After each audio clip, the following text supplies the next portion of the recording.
네, 우리 성도님들 만나서 반갑습니다. 하나님께서 함께 해주시는 귀한 은혜와 축복의 시간, 하나님께 주시는 건강함을 회복하는 시간이 되었으면 좋겠습니다. 오늘 제목은 두 아들 중에 나는 누구인가? 성경의 비유 가운데 가장 긴 비유이면서 또한 복음 중에 복음이라 그렇게 말씀하고 있습니다. 이 두 아들, 영화로도 많이 만들어졌고 찬양으로도 찬미로도 많이 우리가 들었고 오페라 가곡에도 또한 이것을 번역해서 얼마나 많은 복음의 복음인지 이 비유 가운데서 오늘 두 아들 중에 나는 누구인가? 나 자신에게 질문하면서 나는 어떠한 아들이었나를 찾아보시기 바랍니다. 오늘 두 아들 가운데 두 번째 아들은 어떠한 아들이었는가를 우리가 좀 살펴볼 필요가 있습니다. 이 두 번째 아들은 성질이 아주 더러웠습니다. 아주 고집스러운 아들이었습니다. 사람으로서 하야 할 도리는 멀리하고 순리를 거슬러 불순한 아들, 청개구리와 같은 아들이었습니다.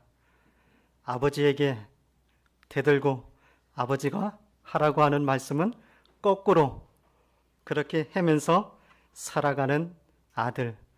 우리가 오늘 제목으로 삼기를 두 아들 중에 나는 누구인가? 탕자와 같은 아주 못쓸 놈이었습니다. 아주 더러운 아들이었습니다. 근데 이 아들이 아버지에게 어느 날 갑자기 한 말을 하고 있습니다. 아버지 살아계실 때 나에게 재산을 주십시오. 나에게 내가 받을 상속을 나에게 돌려 주십시오. 상속을 유산을 달라고 할 수 있는 권리가 아무것도 없습니다. 이 유대 나라에서는 아버지가 죽으면 아들에게 상속이 넘어가는데 아버지가 살아있을 때 상속을 달라 하라고 하는 것은 아주 망나니 중에 망나니고 폐역한 아들이었다고 하십니다. 유산을 달라고 하는 이 뜻은 어떤 의미가 있나 하면 아버지 빨리 돌아가세요. 남은 재산은 제가 형과 나누어 갖겠습니다. 아버지는 저의 인생의 길을 가로막고 있는 장애물 뿐이니까 빨리 내 앞에서 없어져 주세요.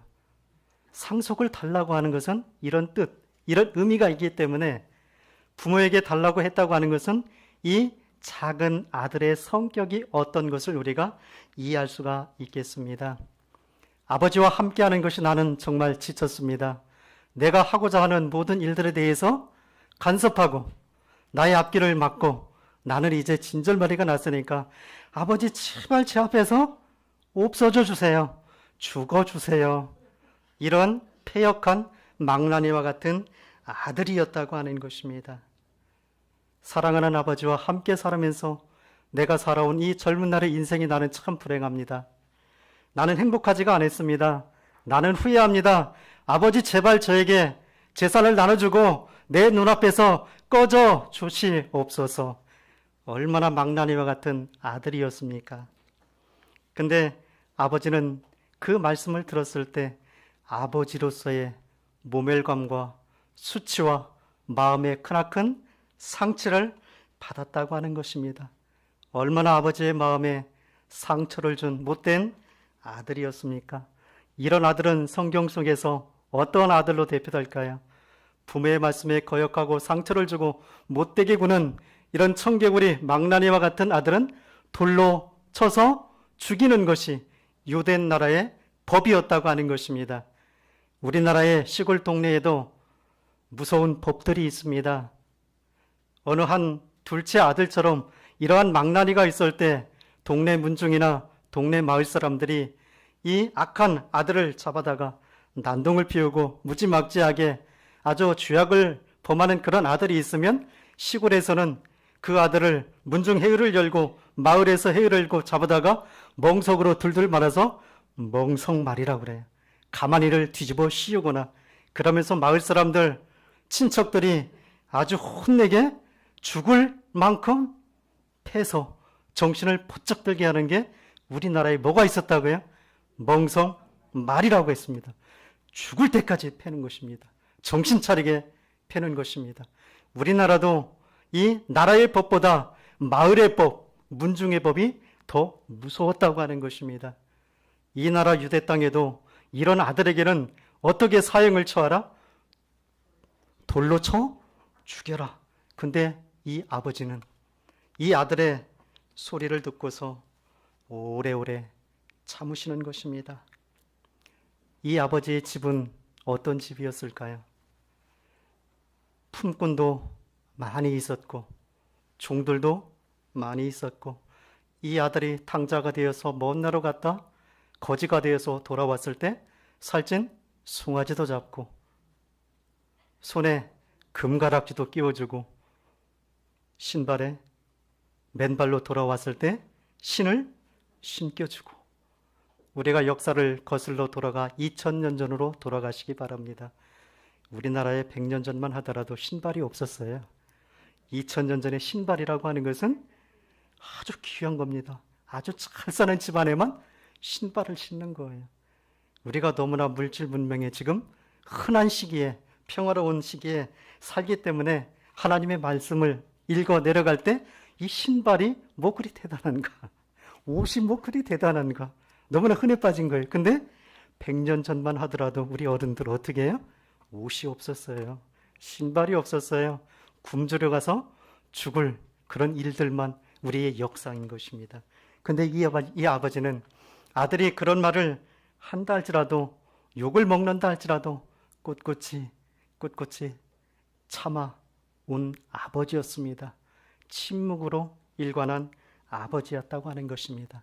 아버지의 체면에 아주 먹칠을 한 이 아들이 있다 할지라도 아버지는 두말하지 않고 참아왔다고 하는 것입니다.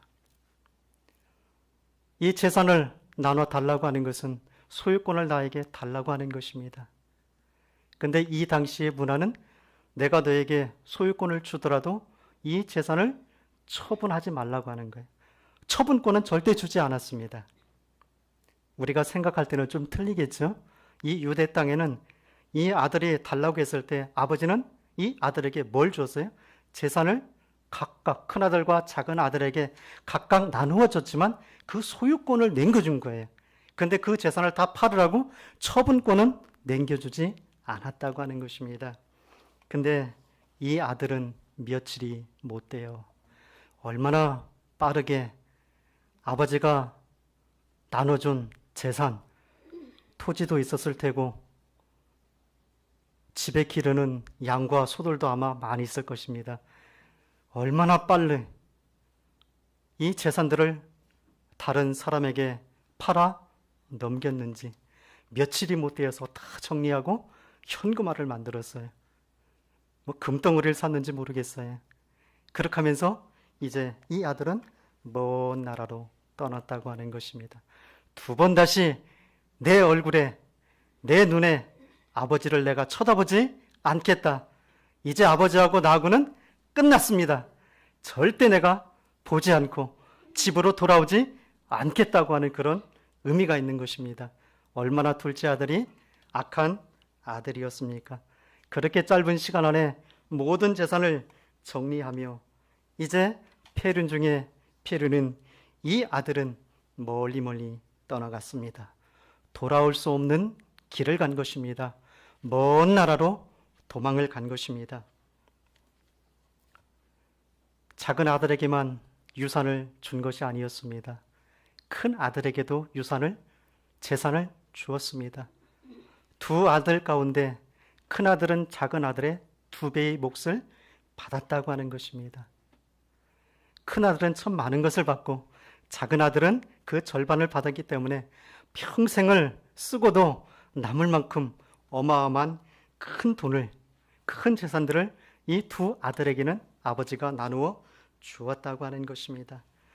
작은 아들은 무참히 두 번 다시 아버지를 보기 싫어서 모든 재산을 정리하며 이제 소유권뿐만이 아니라 처분권까지도 아주 그냥 급하게 다 팔아 넘겼습니다. 이것을 마을 사람들이 샀을까요, 땅을? 마을 사람들은 이 나라의 법을 알기 때문에 절대로 사지 아니했을 것입니다. 친척은 사지 않을 것이었습니다. 그런데 누가 샀을까요? 아마 이방인들이 샀을 것입니다. 이 아들은 며칠이 안 돼서 이 자산을 다 팔았다고 하는 것은 아주 급하게 팔았습니다. 급하게 팔았다는 것은 뭘까요? 우리 집을 판다 할지라도, 우리의 땅을 판다 할지라도 이것이 몇 개월, 몇 년이 걸릴 수가 있어요. 근데 며칠이 못 돼서 아주 홀갑에 싸구려로 아버지가 평생 일궈놓은 재산을 금방 다 팔아버렸습니다. 내 민족에게 팔은 것이 아니라 다른 이방 민족에게 다 팔아먹고 돈을 챙겨서 도망갔다고 하는 것입니다. 이 아들은 두 번 다시 자기의 고향 아버지의 집으로 돌아올 수가 없는 그러한 선을 넘은 아들이었다고 하는 것입니다. 다시 돌아온다 할지라도 그 아버지와 그 마을 사람들은 이 아들을 받아줄까요? 절대 받아주지 않습니다. 망나니와 같은 사람은 몽둥이로 패서 돌로 쳐서 죽일 아들이기 때문에 이 아들을 받아줄 수가 없는 것이었습니다. 먼 나라로 떠나 나갔습니다. 먼 나라에서 이 아들은 어떻게 살았을까요? 허랑방탕한 삶을 살았습니다. 자기의 재산을 탕진하고 허랑방탕함으로 있는 재산을 마구 썼습니다. 어떻게 썼는지는 우리 각자가 한번 생각해 보십시오. 평생 쓸 돈을 어떻게 하면 빨리 없앨 수 있을까? 각자 한번 생각해 보시기 바랍니다. 그 많던 재산을 다 낭비했습니다. 공중에 뿌리듯이 먼지가 날아가듯이 몇 년이 못 되어서 다 날려버렸다고 하는 것입니다. 평생 먹고 쓰고 남을 만큼 넉넉한 재산이었습니다. 이 아들은 그곳에서 자존심도 없었습니다. 신앙도 없는 아들이었습니다. 아버지에게 받은 그 모든 유산을 공중에 다 날려버리고 다 없앤 후에 그 나라에 크나큰 흉년이 들었습니다. 가진 것이 없었을 때 흉년까지 들고 이제 내가 먹을 것이 없습니다. 늘 함께 지냈던 친구들, 내가 알고 지냈던 이웃들, 내가 가진 것이 없을 때 나를 몰라라 하고 다 떠나갑니다. 그런 가운데 내가 배가 고파 죽게 생긴 것입니다. 성경 속에서 내가 주려 죽는구나. 이 탕자는 정말 아버지가 귀치는 존재였었는데 이제 이방의 나라에 와서 가진 것 아무것도 없이 알거지가 되었을 때 나를 따르던 그 많은 사람, 그 이웃들이 나를 다 멀리하고 나를 귀찮은 존재로 이제 보기 시작하는 것입니다. 내가 먹을 것을 이웃에 가서 손을 벌리고 달라 할지라도 나를 주는 자가 없었더라. 거지가 되어서 이웃한테 가서 구걸을 하더라도 주는 자가 없습니다. 친구가 없습니다. 모든 것이 이제 아무것도 없는 그 상태에서 굶어 죽기 직전에 이 아들은 내가 심판을 받았구나. 나라에 어려운 일이 생기고 기근이 오면 우리나라에서도 이것은 누구의 심판이고 누구의 잘못이라고 했을까요?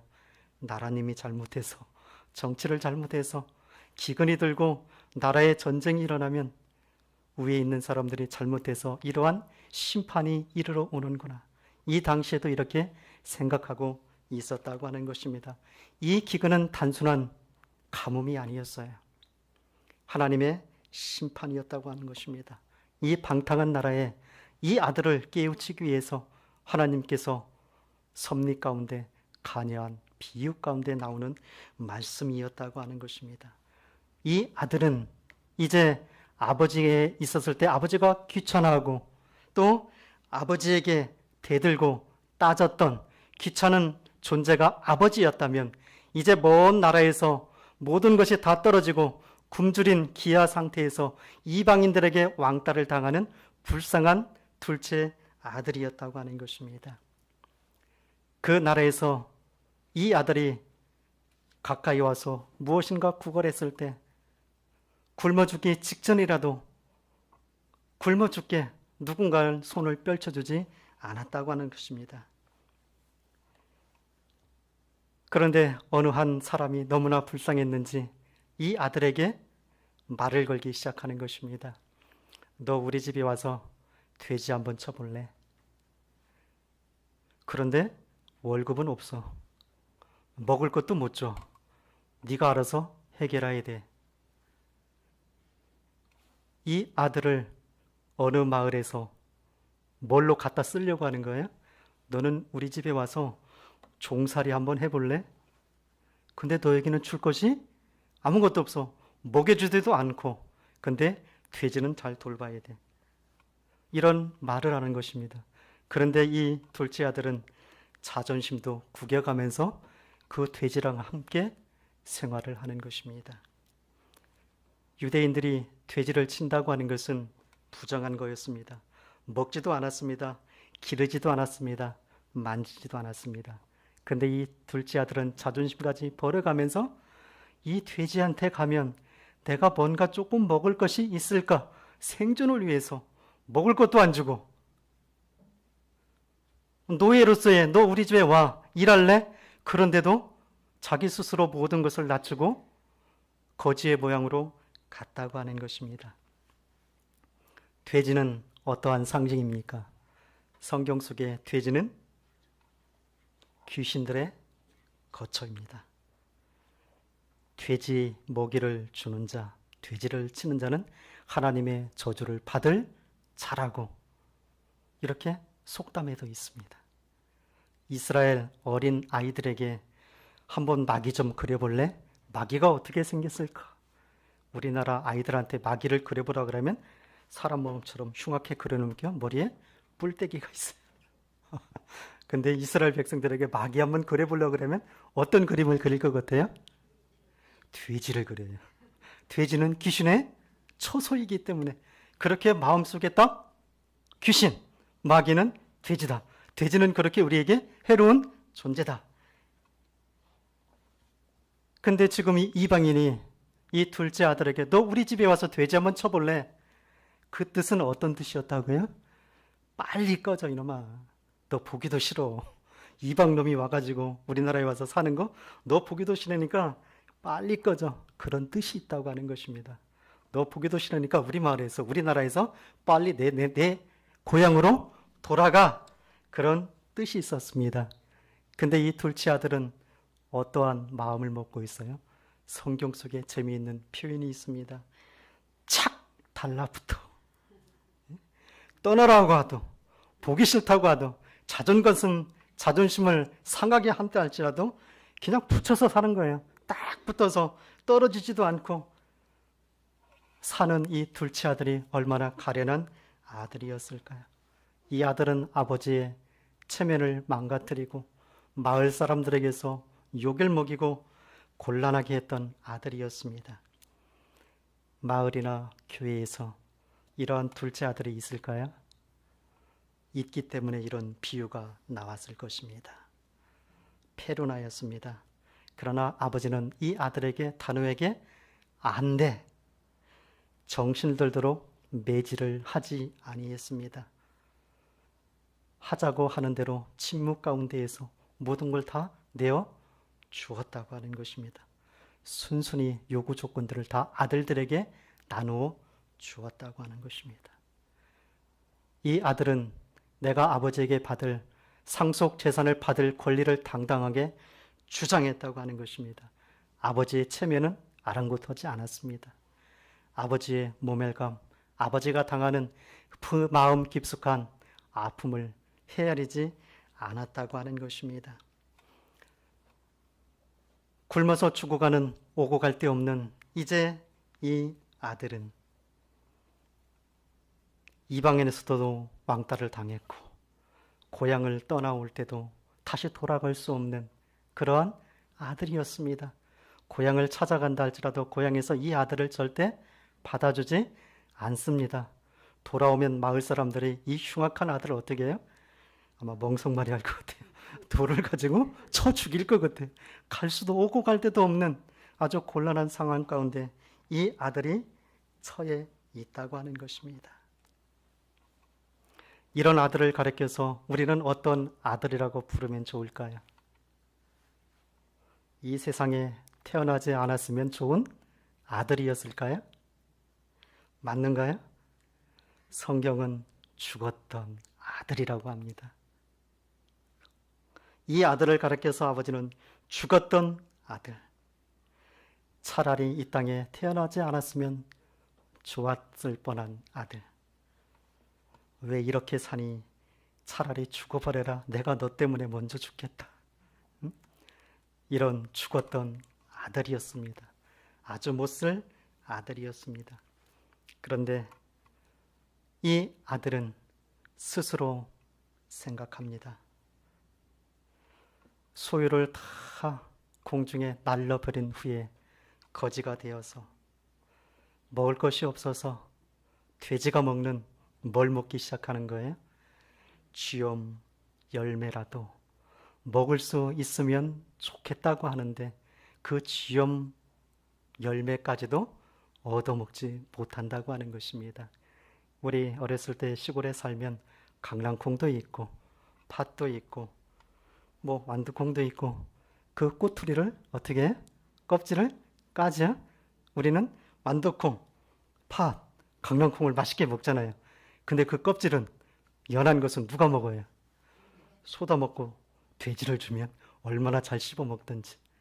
바로 이 쥐엄 열매, 이것은 꼬투리가 있어서 아주 기근이 들었을 때, 가난했을 때, 먹을 수 있는 곡식이 없었을 때 먹는 마지막 식량이 뭐였어요? 돼지들이 먹는 식량이었어요. 근데 돼지들에게도 이 쥐엄나무 열매를 줄까요? 내가 먹는 것도 없는데 돼지에게 이런 걸 절대 안 줍니다. 뭘 줘요? 꼬투리 껍데기만 주는 거예요. 근데 이 아들이 지금 돼지를 치면서 내가 돼지가 먹는 쥐엄나무 그 열매라도 먹을까 보았는데 그것도 없어요. 돼지가 먹는 뭘 먹고 싶은 거예요, 이제? 꼬투리. 내가 짐승이 되어서 그 꼬투리 껍질까지도 먹을 판이었다고 하는 것입니다. 사람은 먹기 위해서 씨를 꺼내놓고 살기 위해서 이 쥐엄나무 열매를 꺼내놓았지만 그 껍질은 돼지에게 주었어요. 소에게 주었어요. 그걸 이 아들은 그것까지 먹기 위해서. 근데 주인은 뭐까지 안 줘요? 돼지가 먹는 그것까지도 안 주는 겁니다. 네가 알아서 찾아서 다른 거 먹으라고. 얼마나 불쌍한 처지에 있는지. 이때 이 둘째 아들은 스스로 돌이키며 아버지 집에 양식이 풍족한 품꾼이 얼마나 많은가. 나는 여기서 굶어 죽는구나. 내가 일어나 아버지께 가서 이러기를, 아버지여, 내가 하늘과 아버지께 죄를 얻었사오니 지금부터 아버지의 아들이라 일컬음을 감당하지 못하겠나이다. 나를 품꾼의 하나로 삼아 주시옵소서. 사람은 3일을 굶어 봐야지만이 음식의 소중함을 느낍니다. 3일을 굶어 봐야지만이 음식이 얼마나 달고 맛있는지 느낄 수가 있어요. 3일을 굶어 본 사람만이 나머지 담을 넘어갑니다. 얼마나 배가 고팠으면 3일을 굶었으면 나머지 담을 넘어갔을까요? 무엇을 하기 위해서요? 도둑질하기 위해서. 굶는다고 하는 것은 죽음이 가까웠다고 하는 것입니다. 죽음 직전에 내가 살기 위해서 나무집 담을 넘는 거였어요. 이 아들은 죽음 직전에 굶어 죽는구나. 스스로 돌이켜서 내 아버지 집을 생각했습니다. 옛날을 생각했습니다. 내 아버지는 어떠한 아버지였을까? 그 많은 품꾼 종들이 있는데 나의 아버지는 얼마나 자상한 아버지였을까? 얼마나 사랑스러운 아버지였을까? 나는 왜 이곳에 와서 이렇게 굶어 죽어야 되는가? 정신이 번쩍 들었습니다. 이제 상황 판단이 되었습니다. 스스로 돌이켜 뉘우친 것이 절대 아니었습니다. 내가 굶어 죽기 직전에 정신을 차리면서 내 아버지를 생각했어요. 내 집안을 생각했어요. 나의 형편이 굶어 죽기 직전이었기 때문에 회개한 것이 절대 아니었습니다. 상황을 비교한 것이었어요. 나의 현재의 상황과 내가 고향에서 살았던 내 아버지를 생각하면서 나는 굶어 죽는구나. 그래도 돌아가면 돌아갈 수 있는 길이 있을 텐데 돌아가면 어떻게 된다고요? 돌에 맞아 죽을 것 같아. 그러더라도 아버지의 사랑을 믿고 이제 이 아들은 돌아가기로 결심하는 것입니다. 내 아버지 집에는 품꾼이 얼마나 많은가? 얼마나 양식이 많은가? 먹을 것 때문에 정신 차리고 돌아가려고 했다고 하는 것입니다. 이 아버지는 이 아들을 먼 나라로 보내면서도 다시 돌아오기를 기다리는 아버지였다고 하는 것입니다. 이 아들은 잃어버린 아들이 절대 아니었습니다.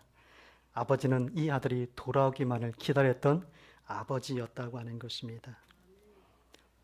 이 탕자의 비유 가운데 우리는 하나님의 모습을 볼 수 있습니다.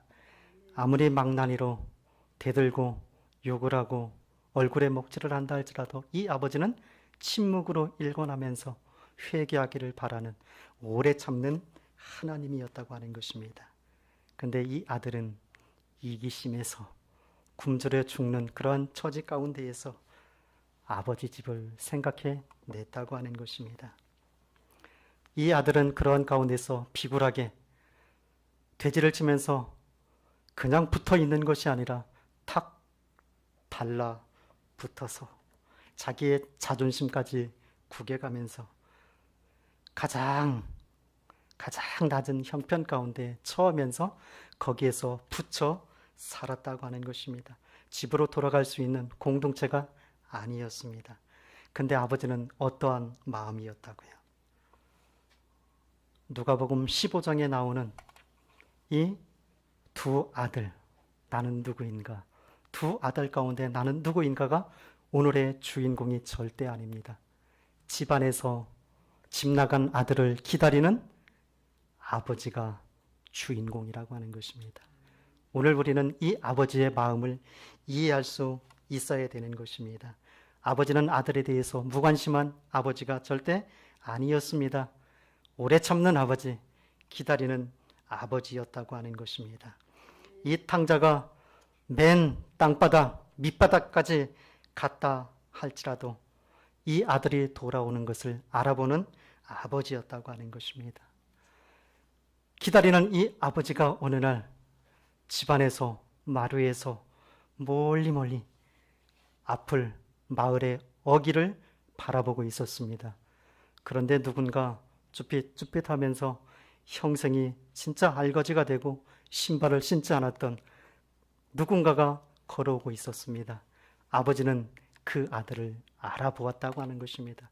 늘 기다렸기 때문에 그 아들이 행색이 아무리 거지가 되었다 할지라도 마을 어귀에서 머뭇거리면서 다가올 듯 말 듯 그것은 누구였다고요?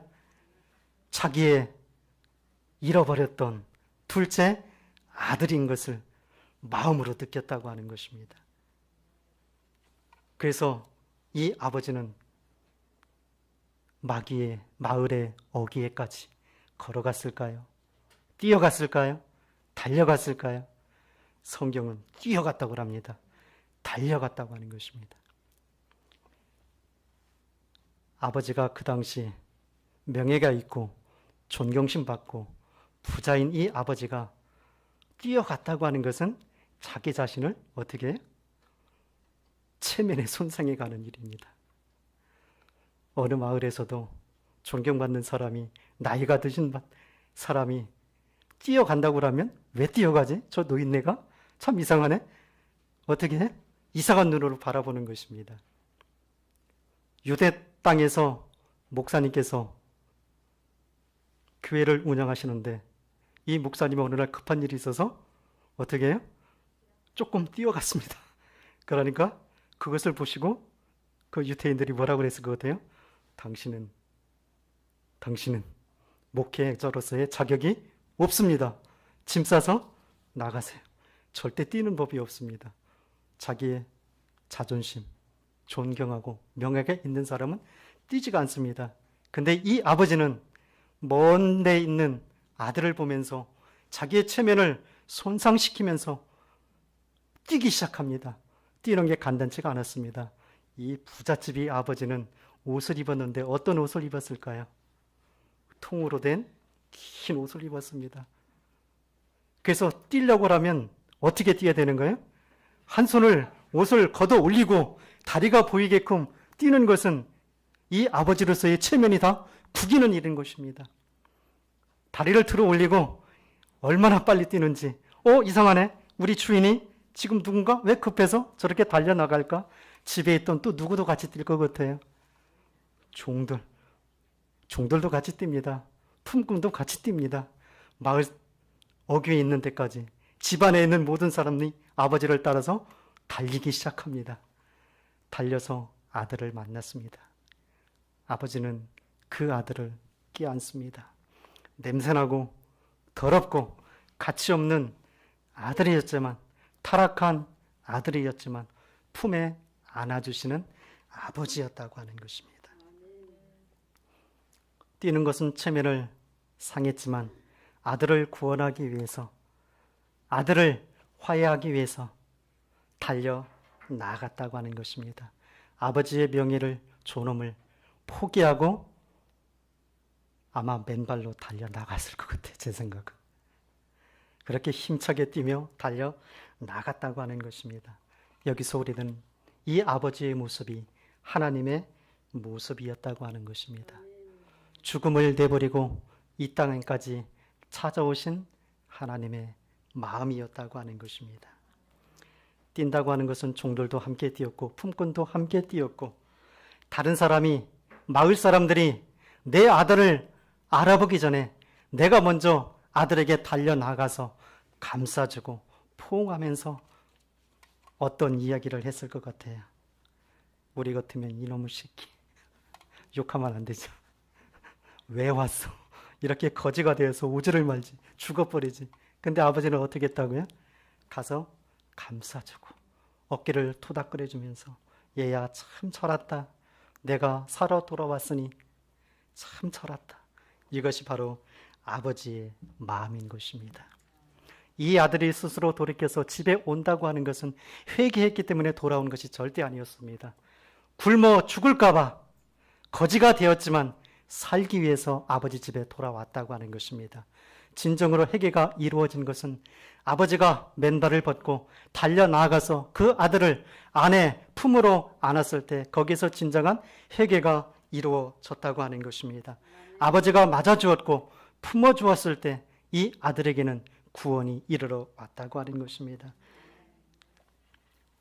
아버지는 그곳에서 종들에게 이야기합니다. 빨리 가서 옷을 가져와 입히고, 우리나라 성경처럼 빨리가 빠졌어요. 원어에는 빨리가 있습니다.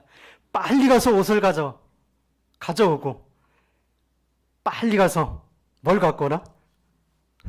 반지를 갖고 오라고. 또 빨리 가서 신발도 갖고 오라고. 또 빨리 가서 살찐 송아지를 잡으라고. 이 명령은 왕의 명령이었습니다.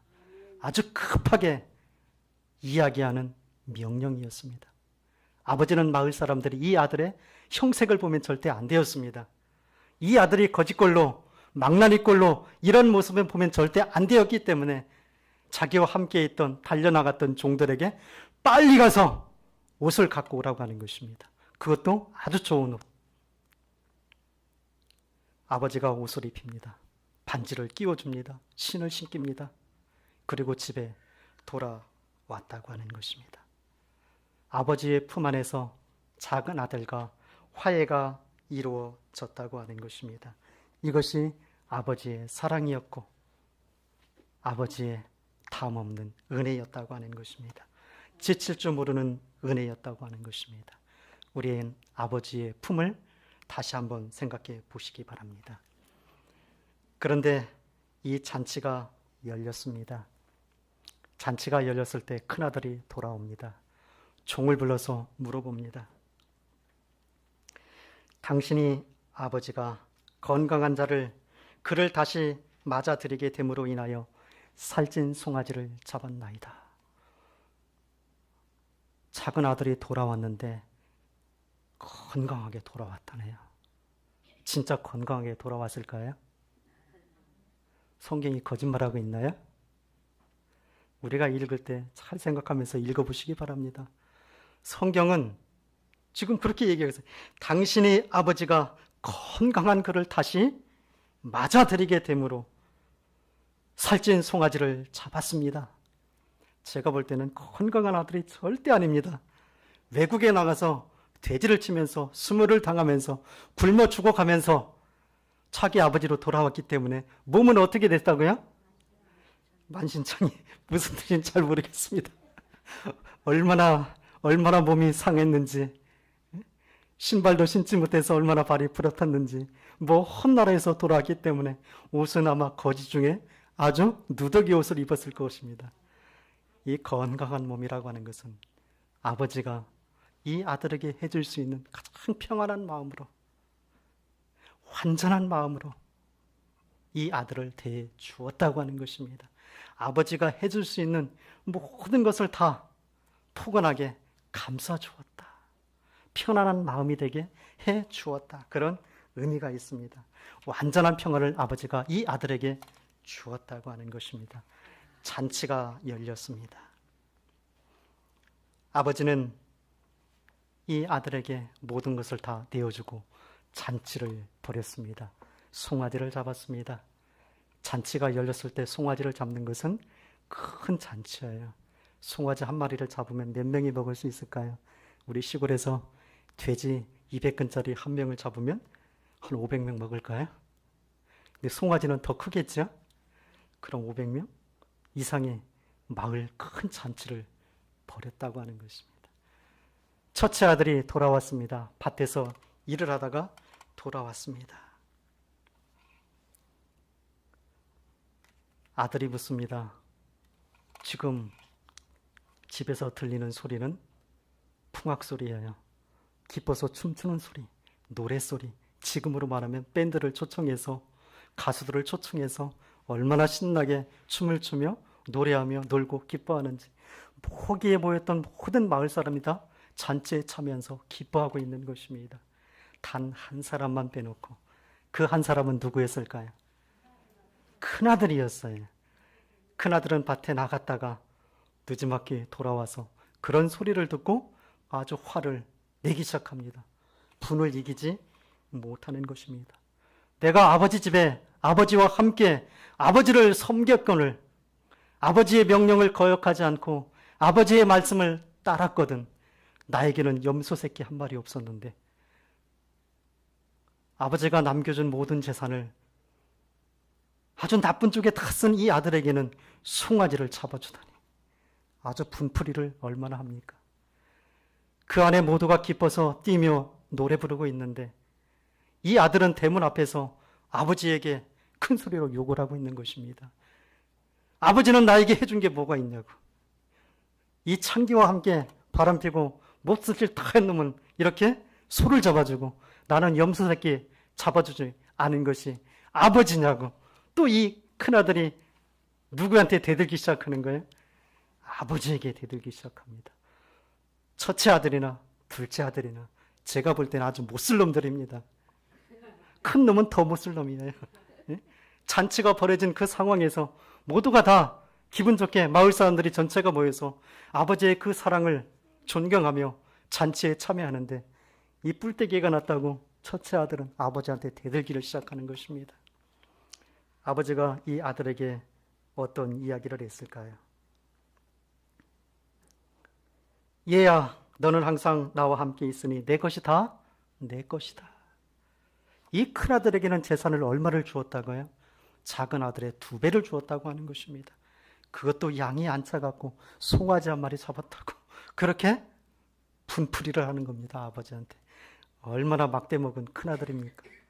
우리는 작은 아들이 정말 탕자고 나쁜 놈이라고 그렇게 생각했는데 지금 와서 보니까 큰아들은 작은 아들보다 더 막대먹은 놈입니다. 아주 못쓸 놈이에요. 제가 볼 때는. 그 기분 좋은 그 잔치자리에서 자리에 죄를 엎고 화를 내며 아주 못쓸 놈입니다. 근데 아버지는 이 아들에게 뭐라고요? 살았다 잃었다가 돌아온 이 아들, 내가 너에게 모든 것을 다 주었기 때문에 내 것은 다 내 것이 아니냐. 아버지는 그렇게 이야기하면서 큰아들을 다독거리고 있는 것입니다. 작은 아들은 스스로 뉘우치며 돌아올 때 나를 품꾼으로 받아주소서. 품꾼으로 생각했지만 이 큰아들은 내가 아버지 집에 있으면서 내가 아버지를 섬겼다. 섬겼다가 뭘까요? 나는 아버지를 위해서 종처럼 일만 했습니다. 나는 아버지의 종이었습니다. 이런 뜻이거든요. 작은 아들은 품꾼이었어요. 그냥 일당으로 내가 아버지 집에 가겠다고 하는 거예요.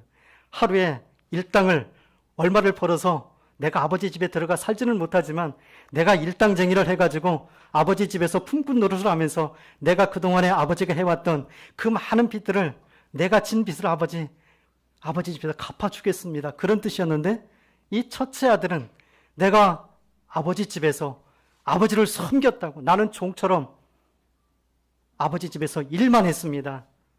큰아들은 지금 아버지를 뭘로 보고 있는 거예요? 더 나쁜 사람으로. 나는 아버지의 종이었습니다.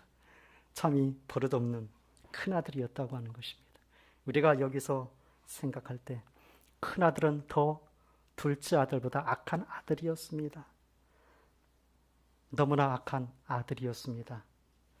멸시와 빈정거림으로 인해서 자기 동생을 가리켜서 아버지의 아들입니다. 내 동생이 절대 아니었다고. 동생으로 나는 인정할 가치가 없습니다. 아버지의 아들입니다. 소 한 마리 잡아줬다고 그렇게 뿔이나고 아버지와 대들고 대물 앞에서 큰소리치며 욕하는 이 아들은 얼마나 나쁜 아들이었을까요? 아버지의 기쁨에 죄를 끼얹는 아주 악한 아들이 큰 아들이었다고 하는 것입니다. 아버지의 반응은 어땠을까요? 야 이놈아 너도 작은 아들과 똑같구나 그렇게 얘기했을까요? 아니에요. 아들아, 사랑하는 아들아, 참으다오. 내가 가진 거 모든 것이 다 너에게 주지 않았느냐. 이 송아지 한 마리 잡아먹었다고 그렇게 화낸 일도 아니다. 아버지의 마음을 이해해달라. 아들이 그렇게 이야기할 때 아버지의 마음은 얼마나 고통을 받았을까. 우리가 이 일로 인해서 다툴 것이 아니라 즐거워하며 기뻐하는 것이 마땅하다. 내 동생은 죽었다가 다시 살아났으며 잃었다가 얻었기에 즐거워하고 기뻐하는 것이 마땅하니라. 이렇게 하면서 오늘의 비유는 끝이 납니다. 여기에서 첫째 아들은 누구를 가리킬까요? 우리 성도님들이 생각할 때 첫째 아들은 누굴까요? 둘째 아들은 집을 나간 아주 망나니와 같은 아들이었지만 첫째 아들은 아버지와 함께 있었습니다. 교회 안에 함께 있었습니다. 조그만 나에게 불평이 있고 잘못하는 거에서 눈에 보이고 마음 아파하며 그것을 화를 내면서 막 대드는 사람들이 아닐까요? 교회에 있는 사람들. 여기서 나오는 큰아들은 바리새인과 서기관들을 가리킵니다. 종교적으로 가장 높은 지위에 있고 성경을 잘 알고 있는 사람들을 가리킵니다. 우리 재림교회, 우리 광명교회 성도님들은 성경도 많이 하시고 교회에 함께 있지만 아버지의 마음을 간직하고 있습니까? 조그마한 손해가 나에게 닥치면 얼마나 입이 거친지, 얼마나 얼굴이 변하는지 그런 사람이 되지 맙시다. 아버지의 마음으로 돌아갑시다. 큰아들은 아버지를 잘못 이해했습니다. 아버지를 잘못 나타냈습니다. 종교의 지도자들이었습니다. 오늘 우리는 큰아들이 아닌가 싶습니다. 내 자신이 나는 누구인가? 두 아들 중에 나는 어떠한 사람인가? 큰아들은 종교적인 열성이 있었습니다. 아버지와 늘 함께 있었습니다. 그러나 시기심이 가득했습니다. 욕심이 많았습니다. 잘못한 것을 보면 그것을 참지 못하고 꾸짖었습니다. 오늘 우리 재림교회 안에 시기와 질투심이 가득합니까? 좋은 사람도 참 많이 있습니다. 그와 반면에 잘못된 신앙을 가진 우리들의 모습도 있습니다. 아버지 앞에 나올 때 아버지의 마음으로 나는 어떠한 아들인가? 아버지의 기쁨에 동참하는 우리는 어떠한 아들인가? 오늘 질문하고자 합니다. 대답하시기 바랍니다. 나는 아버지가 싫어서 집을 나간 아들입니까? 대답하세요, 지금. 아버지가 싫어서 나는 먼 나라로 집을 나간 아들입니까? 아니면 집을 나가려고, 아버지가 싫어서 집을 나가려고 준비하는 사람입니까? 아니면 모든 것 다 뉘우치고 내가 사는 게 힘들어서 아버지 집에 가면 내가 먹을 것이 있어서 이곳에 참여했습니까? 아니면 첫째 아들처럼 아버지 앞에 대들며 조그마한 눈치를 보며 엿보며 무엇인가를 막 들추어내는 사람입니까? 저는 한 가지를 제안하고자 합니다. 아버지의 마음으로 돌아가서 모든 사람을 감싸고 포용하는 따뜻한 우리 광명교회 성도님들이 되시길 바랍니다.